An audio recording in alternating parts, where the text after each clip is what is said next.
Peace, love, and divine light to my beautiful family. Ordained metaphysical minister Corbin reporting live. I just want to take this time to thank each and every one of you. We have 500 subscribers right now, family. The Cosmic Christ University at 500 subscribers. Yes, this is a milestone for me. I remember when I first did this about 4 or 5 years ago, it was only 3 people. This is just one of the reasons why I call you family. Because now you are knowing that you are spiritually different. It's not 5 or 10 people. It's most of the world that are now tuning into their spiritual heritage. You are appreciating your worth. You are valuing you more. You don't have to go to church to understand what Christ was telling you about the kingdom of heaven is within you. You don't have to be in a religious sect to understand that your mind is all. The universe is mental, as above, so below. You don't have to be a part of religion to know that. Nobody should be shocked, surprised, or mad at what they're seeing from the churches nowadays. People who are watching this, and you may go to church, you should not be shocked of the news that you may hear about what these preachers and bishops are doing.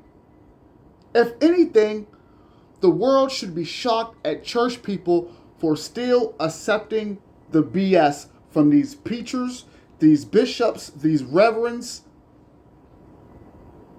You should be embarrassed at yourself because Christ, the one that you say you love, Jesus, real name Yeshua, we've been there too many times. He told you that your heaven is within you. When Christ was alive, his ops was the church people. The people that gave the go-ahead to put that man God on a cross and crucify him is the same people that you give your money to, the same people that's trying to hold you for ransom. These are the ones that killed Christ. These are the ones that killed Christ's people, like the Cathars in France. Look up the Albanesian Crusade in the 1400s. So don't walk around here, church people, like you are shocked. The nerve of these people trying to lock us in a church and ask us for more money than we already didn't give the churches. Don't be surprised and mad with the churches, my family. Christ been called those people hypocrites. And you will know better than them from denying the magic that is you. You will know better, church people, than the preachers and bishops you're talking about by still giving your money to the churches and not knowing at the end of the day that time was all about the spiritual essence of who you are. Only 10% of you is consciousness. So when Christ told you to cast your net to the right side, he was trying to tell you to merge that 10% with the 90% that is subconscious. Obviously, you see the title. And for those who watched the last presentation, I thank you so much. We'll get back to Enoch. That was a powerful presentation, wasn't it? We'll get back to Enoch, but we're going to fast forward a little bit to Moses, Akhenaten, Solomon, and the introduction of the Cabala. Once again, we're going to get back to Enoch shortly, I promise you. But if you've been rocking with this university in these past 30, 20 videos that I gave for you so far, it's going in chronological order. The Bible, the churches, the religious organization gave you what they could tell you about Moses. I'm going to give you a little bit more. The Egyptian scholars could only give you what they could give you about Akhenaten, who some people say Moses. Some people say that Akhenaten was Moses. I wouldn't say that. And after this presentation, whether we go through chapter 1 or chapter 2, you won't be saying the same thing as well. Some people know about King Solomon. Shout out to my Freemason brothers. You may know a little bit more. But we're going to give a little bit more as well. in this presentation. Then we're going to talk about the Cabala as well. For my mathematicians, you're going to love this presentation. For my code breakers, you're going to love this presentation as well. There's a comfort level when I do these presentations now. I say there's a comfort level when I do these presentations because, like I told you, I am a cosmic Christ being. As the Great Pyramid in Egypt is revealing more of our ancient knowledge, so will we do the same in Cosmic Christ University. Like I told you before, in 2019, I traveled by myself, me, myself, and I, along with my ancestors, to Cairo, Egypt in 2019. My life hasn't been the same since. So once again, thank you so much for rocking with the minister. We're about to go into another amazing, perhaps life-changing video for you, because you're going to learn more about Moses, more about Akhenaten, more about King Solomon, and of course, the introduction to Cabala. So thank you for your patience. Let's go in. Egyptian civilization.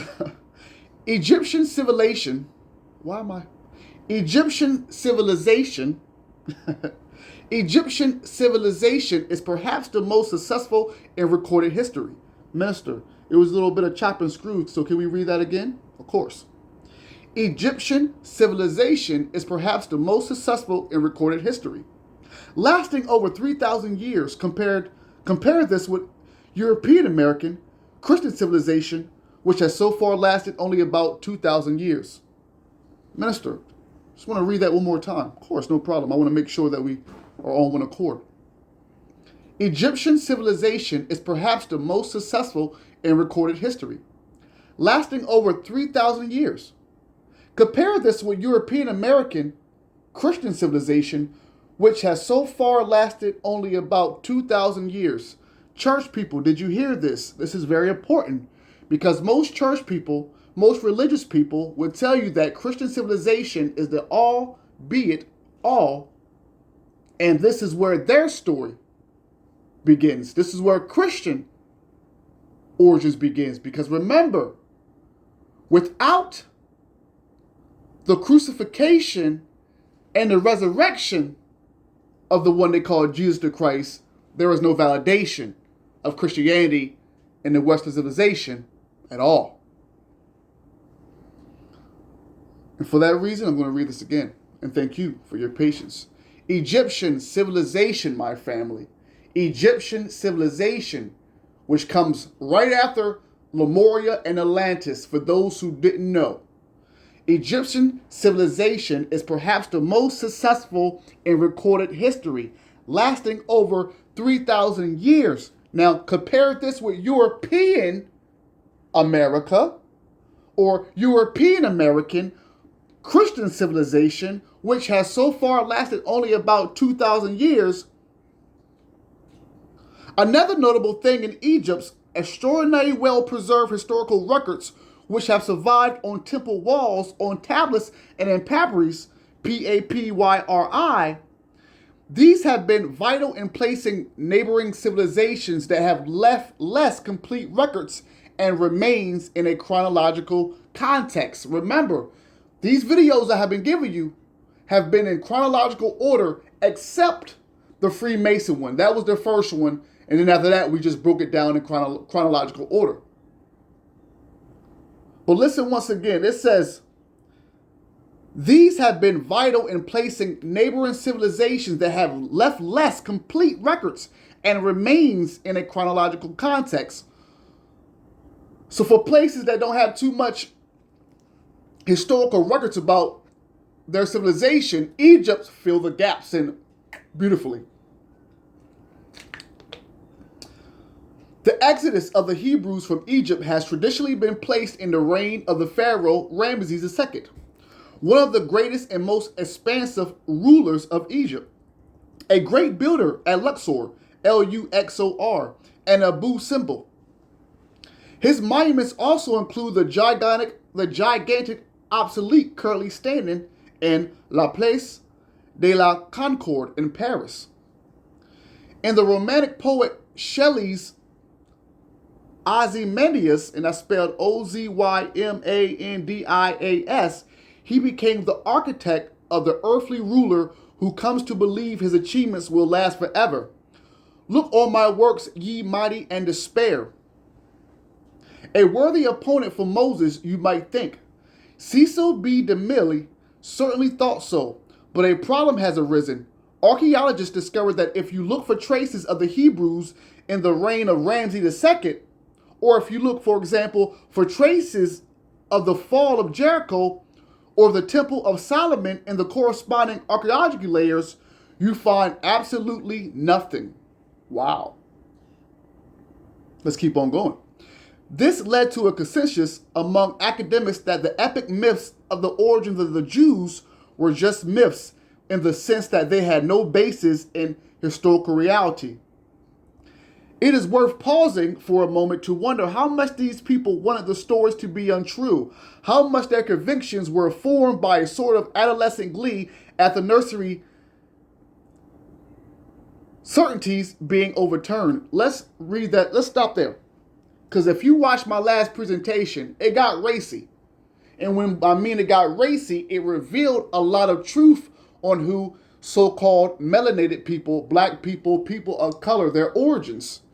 And we use Enoch to pinpoint that out. But now the author is kind of making a good point. So let's go back and read that again. I want to make sure we're all on one accord with this presentation. Let's start here.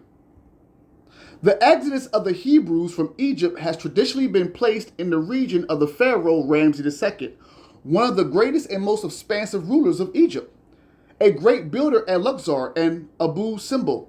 His monuments also include the gigantic obsolete, currently standing in La Place de la Concorde in Paris. In the Romantic poet Shelley's Ozymandias, Ramses became the architect of the earthly ruler who comes to believe his achievements will last forever. And he's being quoted as saying, look on my works, ye mighty, and despair.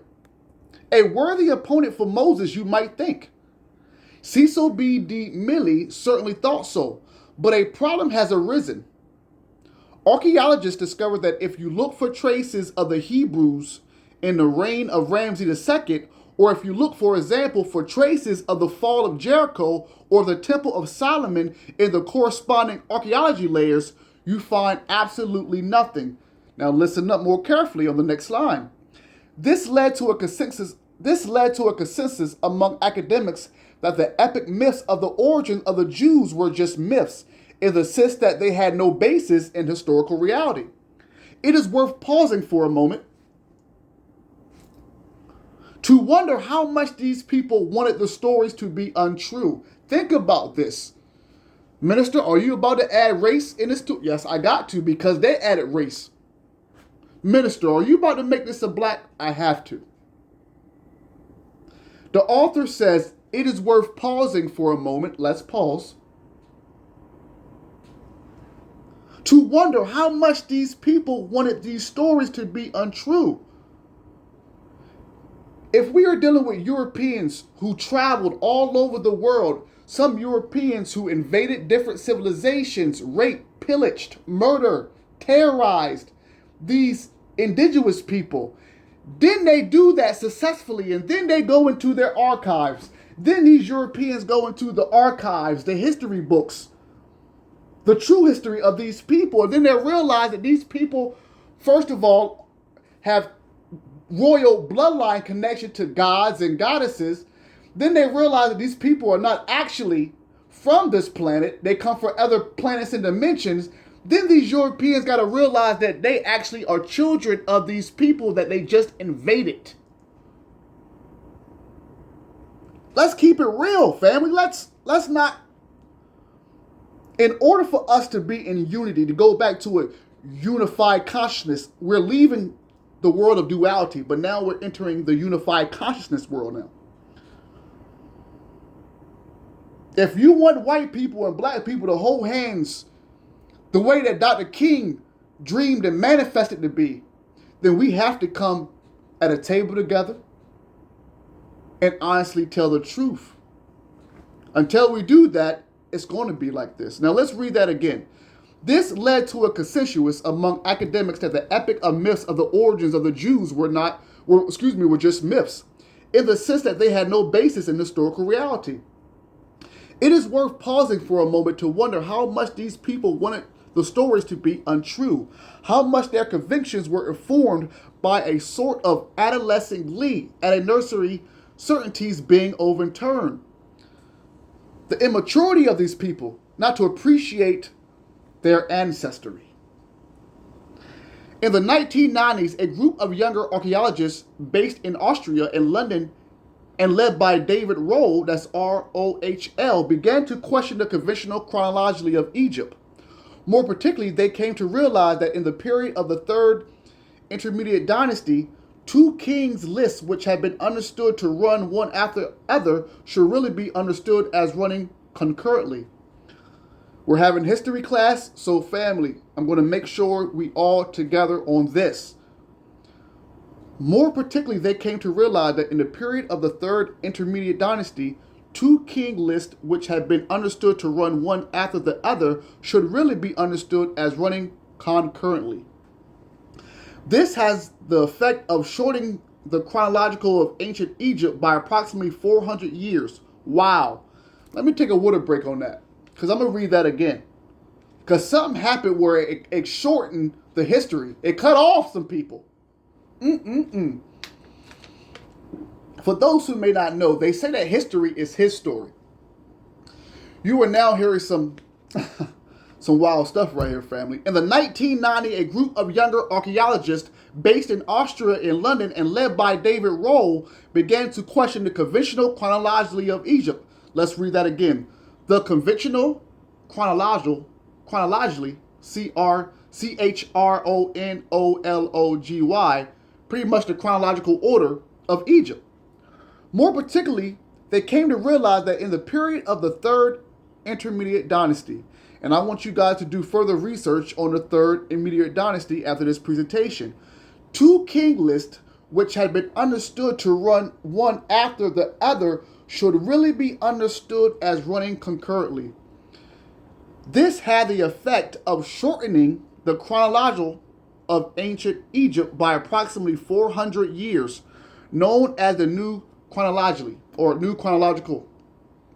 It is gradually gaining around even more among the older generation of Egyptologists. An incidental side effect of the New Chronological order, I say incidental because these scholars have no religious axe to grind, was that when field archaeologists began to search for traces of the biblical stories some 400 years earlier, they made sensational discoveries.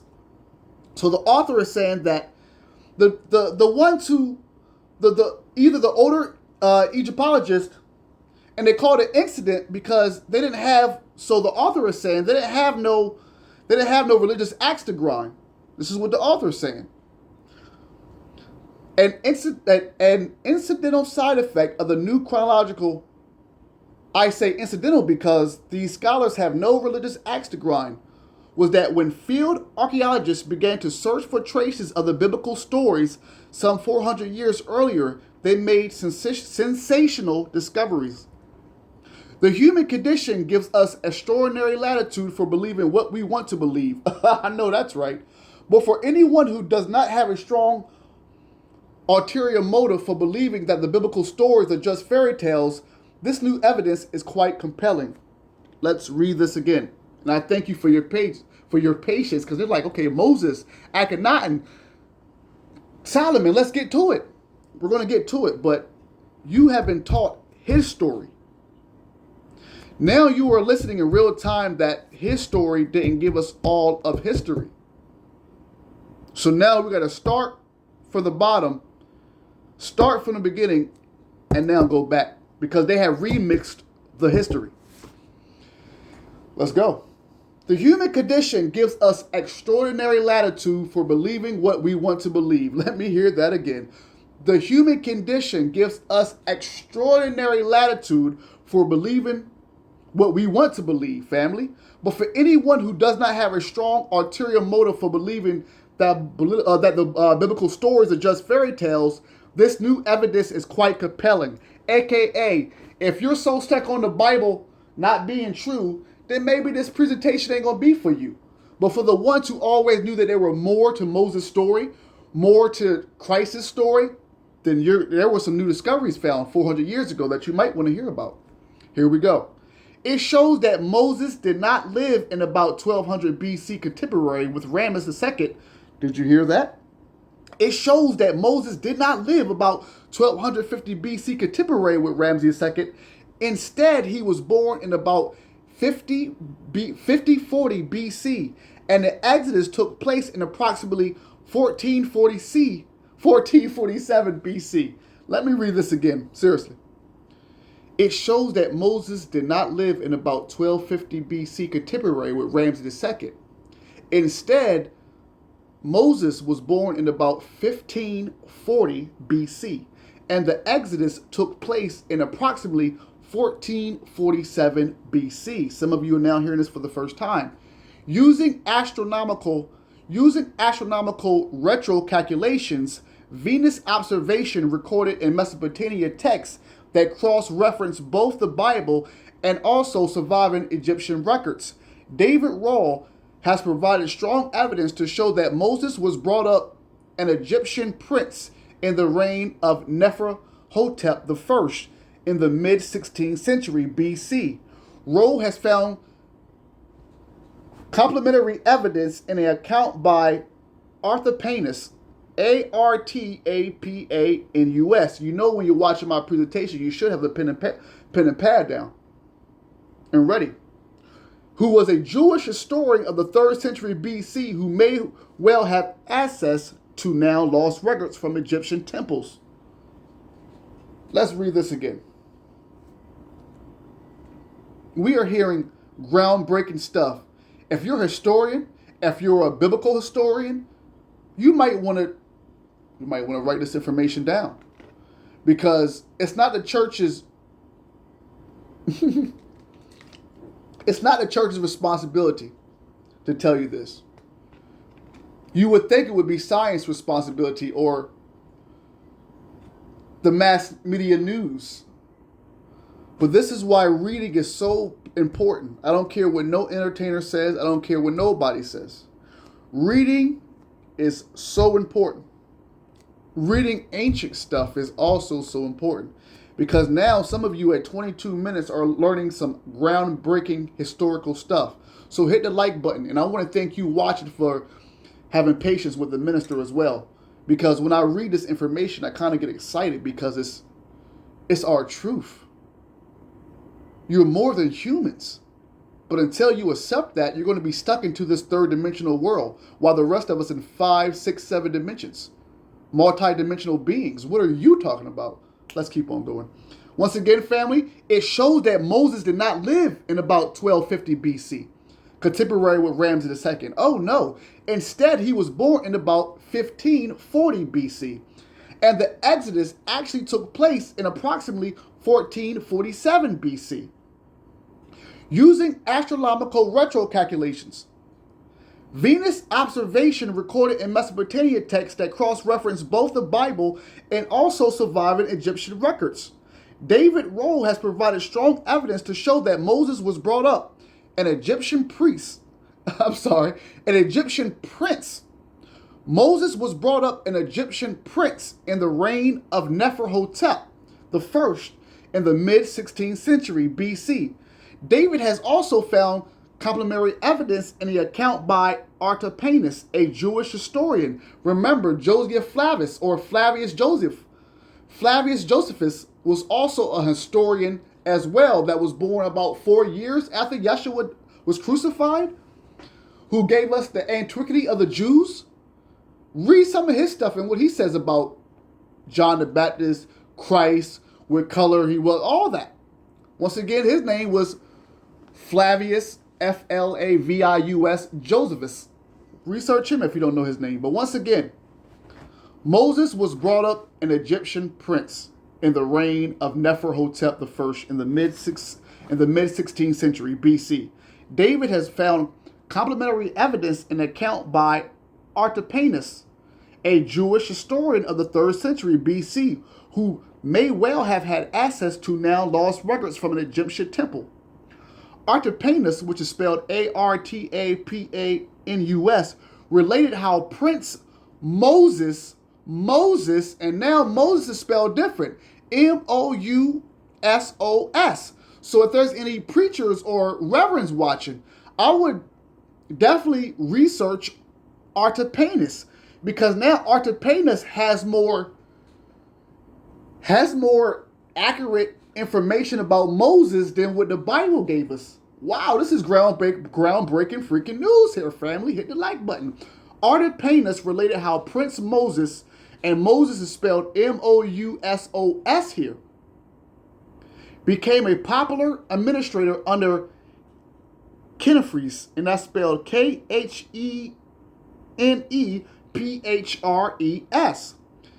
who was Neferhotep's the first successor. Moses was then sent into exile when the Pharaoh became jealous of him. Finally, David has shown that the Pharaoh of the Exodus was Khenephr's successor, Dudimos. Now, the minister may be chopping and screwing these names up, but it doesn't mean that you're not supposed to be writing these names down.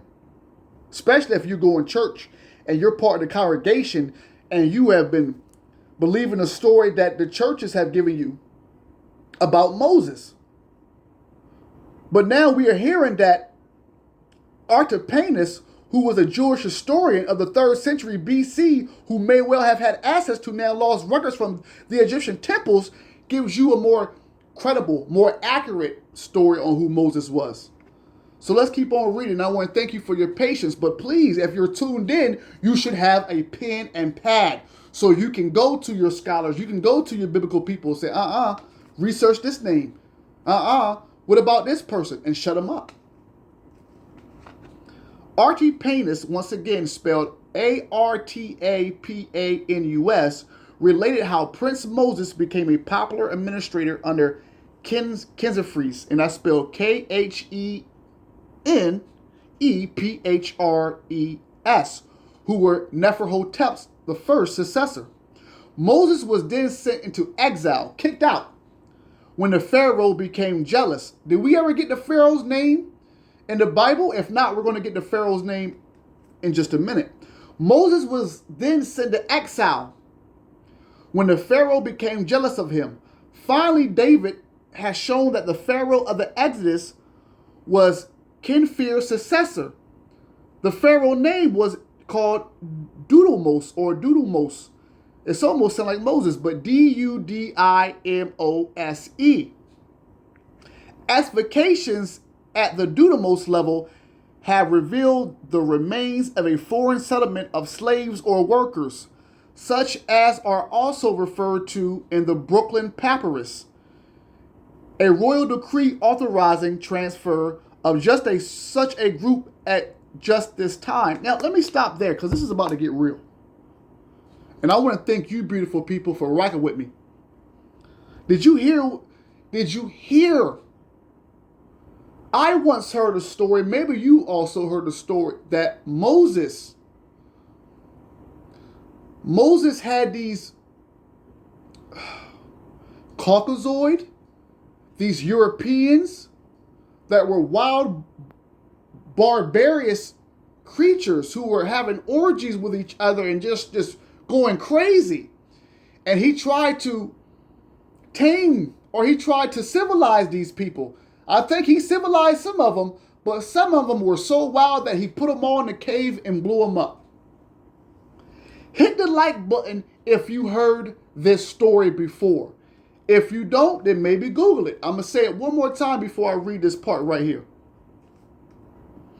It is said, family, it is said that Moses had these group of people who were maybe Caucasoid, European-like, white people, who were at the time newbies. They were foreign, as we're going to read here. They were wild, barbarous, animal-like creatures who he tried to tame.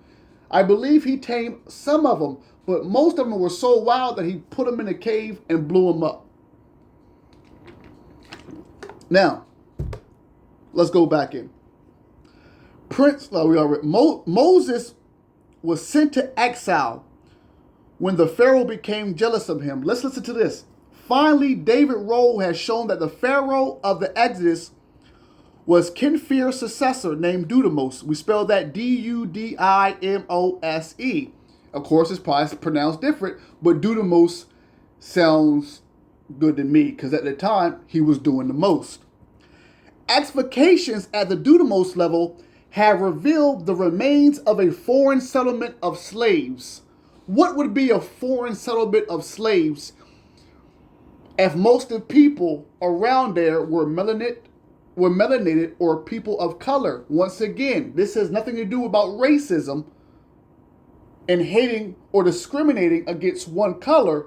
But since we have, been in America, America has, and the 1%, the people who have the powers to be that you call these people, they have not told the truth about the ancestors from America. They have told the truth about who melanated people are in America. So it takes a person like me. It takes people like our elders and people who are doing the work currently to be brave about this. And there's nothing to be brave about because this is history.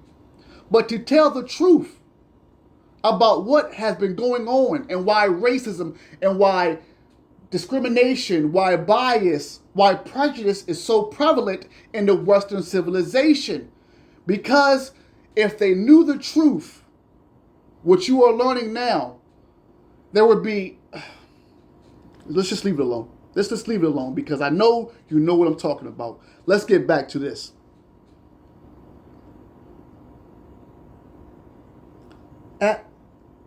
Excavations at the Dudimose level has revealed the remains of a foreign settlement of slaves.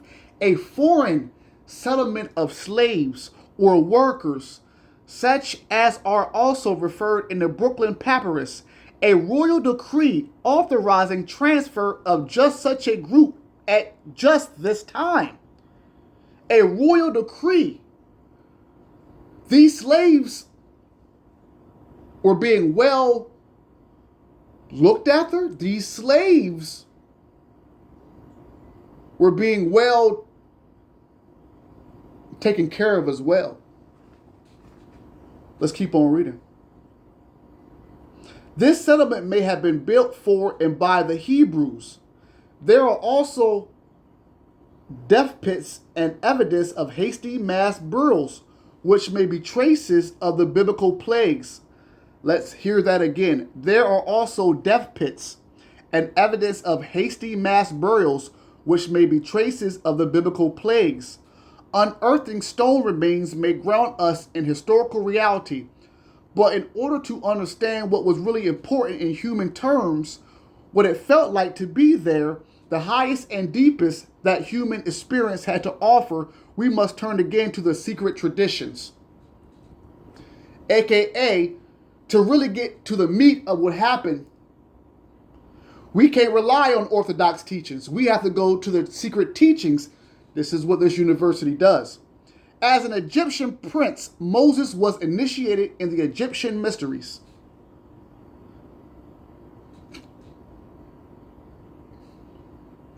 (2025) and we still guessing. In 2025, y'all still worrying about aliens and y'all still guessing was other people from other planets here. Racism can die today. You hating this person for their color and you hating this person for their color can die today. Because what the Great Pyramids is going to reveal, my beautiful family, is the Hall of Records that my teacher, Edgar Cayce, talked about. Edgar Cayce was as important as Nostradamus, John D. Edward Cayley. I'm going to give a shout out to our brother Pascal Beverly Randolph, or Rudolph, excuse me. I want to make sure, Pascal Beverly Rudolph. Make sure I put respect on that brother's name. Edgar Cayce was a prophet of our time, a visionary, much more. And he said that when it comes time, because there's an age of Aquarius now, the paradigm has shifted. We are returning back to the love of the Divine Mother. Edgar Cayce said, when that time comes, The pyramids, the great pyramids, will reveal much. And he said that it will reveal the Hall of Records. So now we are learning at the proper time of who we are spiritually. So no, you're not going to be able to look at that person and say, I can't stand you, you black mother, or you cracker ass cracker, or you yellow ching chong mother, huh? Or you Hispanic mother. We're not going to be able to do that because we are all family at the end of the day. But in order for us to get back into a unified consciousness, we're going to have to tell the truth. Shout out to my Hayoki tribe. Shout out to the Hopi tribe, the Hayoki tribe, the Hopi tribe, the Native Americans. Shout out to the Mayans, the Aztecs, the Toltecs. Shout out to the Egyptians. Shout out to the Dogon tribe. Shout out to the Zulu tribe. Shout out to the Vikings. Shout out to the Aryans. Shout out to the Dravidians, the Celtics. We are all family, but do not hate for color, because you'll find black in every country. You'll find black in every religious sect. You'll find a piece of us, a piece of color in every color. Stop playing. We got ancestors. We got galactic family. Some are reptilian. Some are feline. Some are bird-like. As an Egyptian prince, Moses was initiated in the Egyptian mysteries.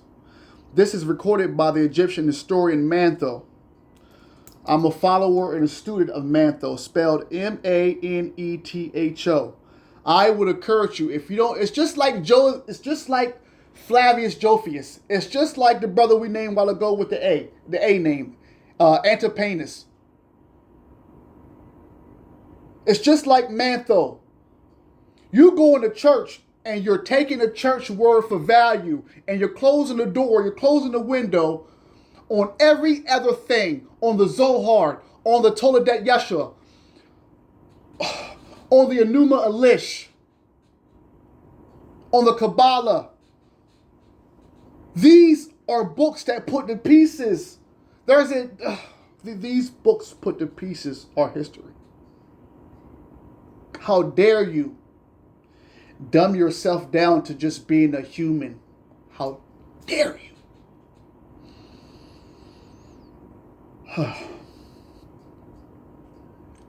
Manetho, and if I'm screwing the name up, it is what it is.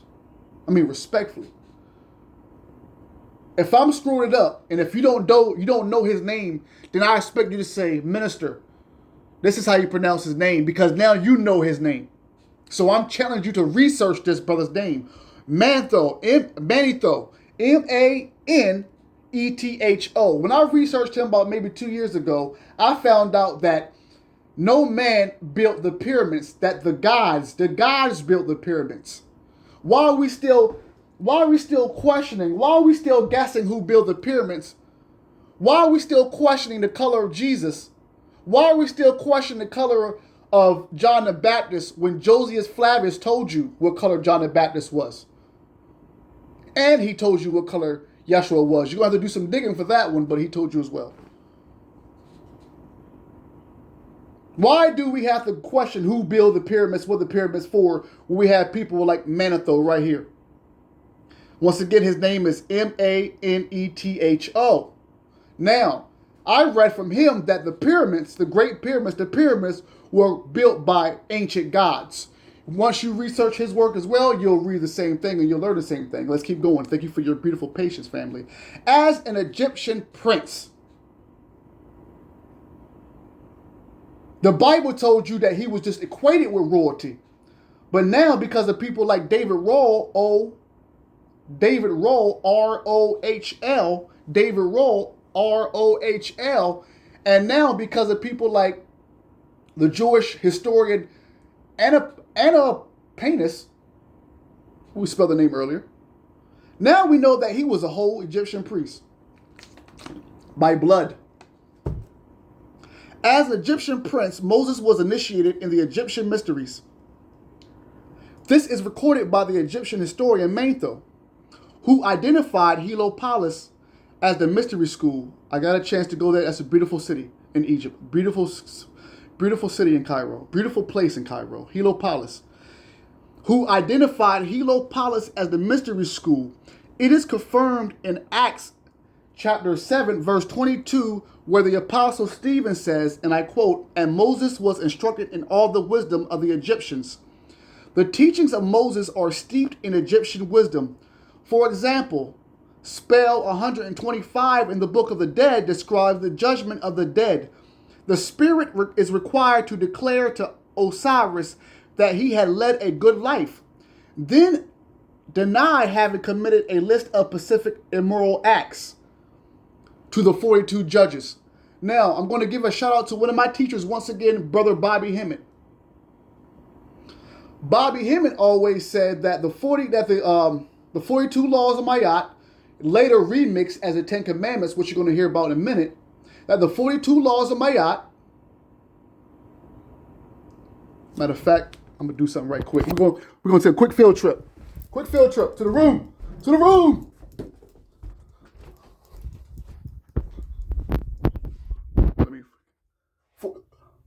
The beautiful Mayat. By the way, I'm ordained metaphysical minister, by the way, just to let you know, by the way. Metaphysical practitioner. Anyway, metaphysical practitioner, by the way. Are we back? So the 42 laws of Mayat, family. The 42 laws of Mayat. Brother Bobby Hemmett said that these laws were only meant for the soul because the soul was not in the flesh. So these are things that you could not do. So let's read that again. The teaching of Moses are steeped in Egyptian wisdom. Church people, did you know that? So if you really want to know more about Moses, church people, then you really got to start researching and put more respect on Egyptian mythology, Egyptian mysticism. I mean, Egypt in itself is mysticism, but you get what I'm saying here.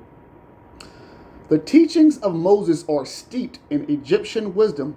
For example, spell 125 in the Book of the Dead, the book of coming forth by day. Book of the Dead describes the judgment of the dead. The spirit is required to declare to Osiris that he has led a good life, then denying having committed a list of specific immoral acts to the 42 judges of the dead. I have not robbed, I have not killed, I have not borne false witness, and so on. Of course, this predates the 10 Commandments. Listen, hit the like button if you're a Christian and you're a religious person. You should watch enough of my videos. If you watch my videos to let me know that there is no hate, but we are family. What you mean? I'm an ordained minister. I'm a metaphysician, but still a minister. It is my obligation, my duty, my job to make sure that I give the people way more than the churches could give them. Either you did not know this yourself, either you were raised theologians, church people, to not even look at anything else except the Bible. Or you knew it and you kept it away from the people. And the latter one is just diabolical. So if you did not know, church people, that your 10 Commandments was debowed, were debowed from the 42 laws of Mayat, and you may be 40, 50, 60, 70 years old, then we have a problem here. Let's keep on reading. It is no denigration of Moses to point this out. Ain't no shade on Moses. No denigration. That word is spelled D-E-N-I-G-R-A-T-I-O-N. I am very big on if I pronounce or misspell or remix or chop and screw a word, at least what I want you to do is sit back and be able to know what the word means. That's the least I can do. So once again, it is no denigration of Moses to point this out. His teaching could not have done otherwise than grow out of the given historical milieu. So what they're saying is, don't knock Moses, don't hate Moses for this new information. Because who he was, this information had no choice to go out. Now, it got chopped, screwed, and remixed, best believe, because once again, what color was Moses? Right? If you have these new foreign people who are now growing out of intellect, where their ancestors were only spiritual, connected with the gods and the goddesses, and now you have these new children These new foreign settlement slaves who now have grown through intellect, where their ancestors was about desire, passion, and connection from the spiritual world, then just like some children, when they grow up and realize who they are and they feel like they don't need their parents no more, there's a disassociation, a disconnection. And this is what we're now discovering with the European race. The European race did not really, not saying all of them, but the conquerors obviously did not want no association, anything to do with a mother goddess, a mother anything. Especially when they learned about Tiamat, Lilith, the Olympian gods. We had that conversation in the previous presentation, right? So now these new children are to a certain degree cut off from the roots of who they were. So now they govern off of a world of intellect. When you govern off a world of intellect, that brings things that the spiritual ancestors knew not to mess with. Technology, trichology, all these things that were given to the Europeans to conquer the rest of the world. Let's read this again because it's just about to get good. And we're going to stop at an hour. We're going to stop in an hour. You know what this presentation is called now. You know what the title, so you know what to expect after Moses. So let's keep on going. I thank y'all for watching. This is going to be, I can feel the energy. It's going to be a great presentation. Make sure you hit the like button. Make sure you enroll. You know what to do. Share us, by the way. If you're loving this information, then share it with the rest of the world. Let's read this again. It is no denigration of Moses to point this out. His teaching could not have done otherwise than grow out of the given historical milieu. M-I-L-I-E-U. What is historically significant about Moses is the way he reframed the ancient wisdom with the aim of leading humankind into the next stage of the evolution of consciousness. What is historically significant about Moses is the way he reframed the ancient wisdom with the aim of leading humankind into the next stage of evolution of consciousness. This is sounding real now. This is sounding real now because it sounds like Moses, whether he was melanated, whether he was mixed, whether he was whatever color he was given authority to lead this new, he was given authority to lead this new generation of human consciousness, this new generation. He reframed the old knowledge. So this new consciousness could evolve. This is very serious. This is wow. When Moses, let's read this again.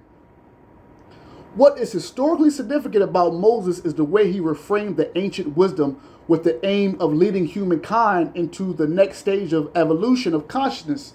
Now, if we go a couple lines before, remember that he was exiled. He was exiled from being an Egyptian prince, or at least exiled from the Pharaoh, the castle, living a good life, right? He was exiled.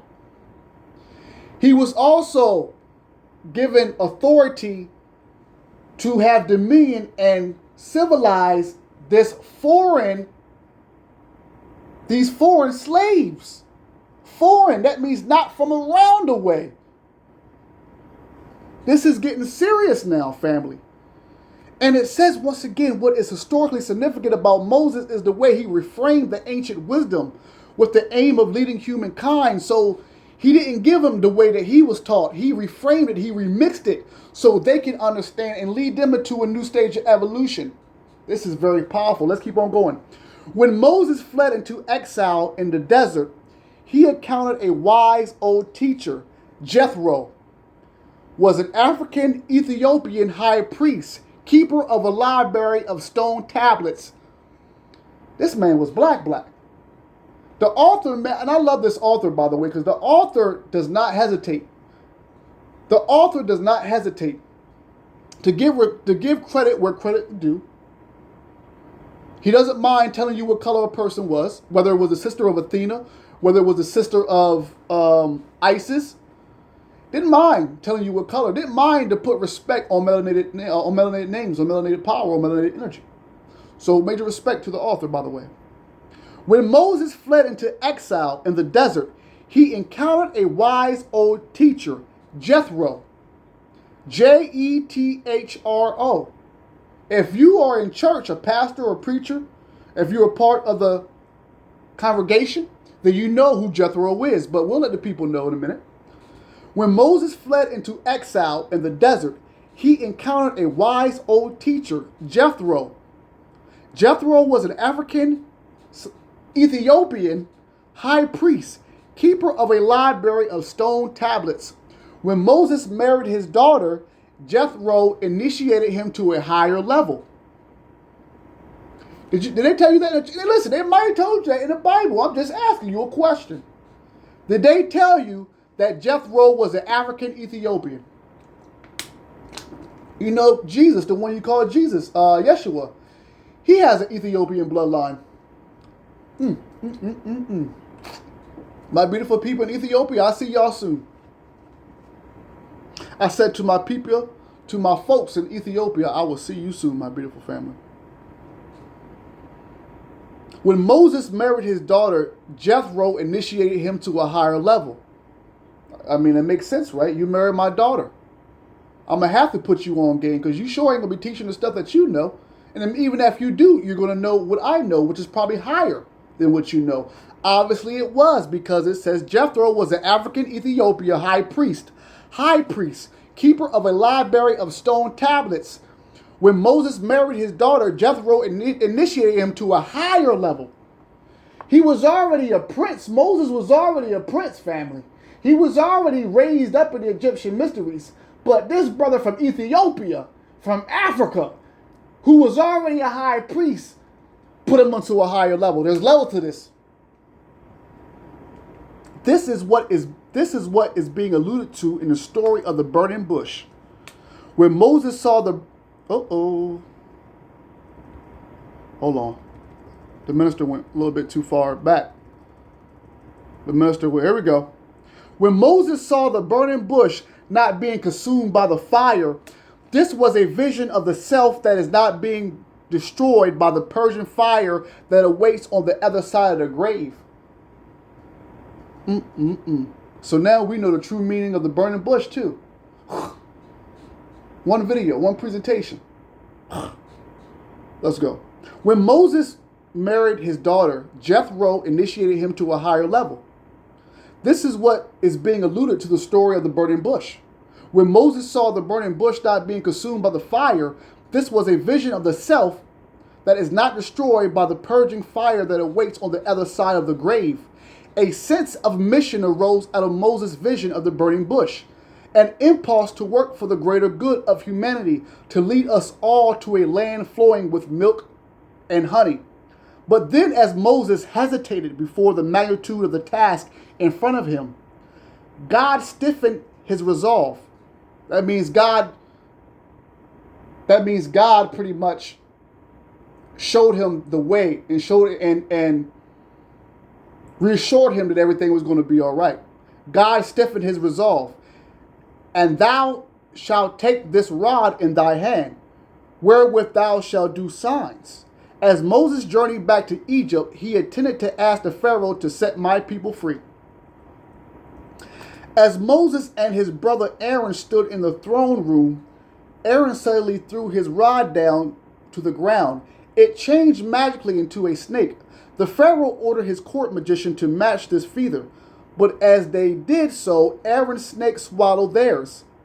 As the battle of wills between Moses and the Pharaoh unfolded, Moses uses his own rod or wand to direct the course of events, to bring fire and hail down from the sky, to bring on a plague of locusts, L-O-C-U-T-S, to part the Red Sea, to strike a rock to cause water to gush out of it. My man Moses was doing a lot with his wand. What does this mean? The author says, I suspect many readers may be well ahead of me already. But the folk legend that this rod was carved out of wood that originally came from the tree in the Garden of Eden points to its deeper meaning. The rod is part of the vegetable dimension of the cosmos. By mastering it and manipulating it as it runs through his own body, Moses, now an Adat, was also able to master and manipulate the cosmos around him. I told you I'm going to stop at an hour. But for those who have respectfully watched this whole presentation, let me ask you a question. What are you doing with your time? They done gave us GTA, Grand Theft Auto, of course. They done gave us Fortnite, Roblox. They done gave us imagination without us using our imagination.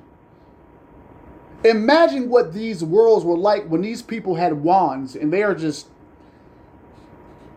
commanding the cosmos. The vegetable dimension, I would definitely want you to look this up, because earlier when we were talking about Osiris and we were talking about a few more, we talked about how before humans became in this fleshly body, we were more like plant-like. If you watch previous presentations I did, it talked about how the word I was thinking of is parthenogenesis.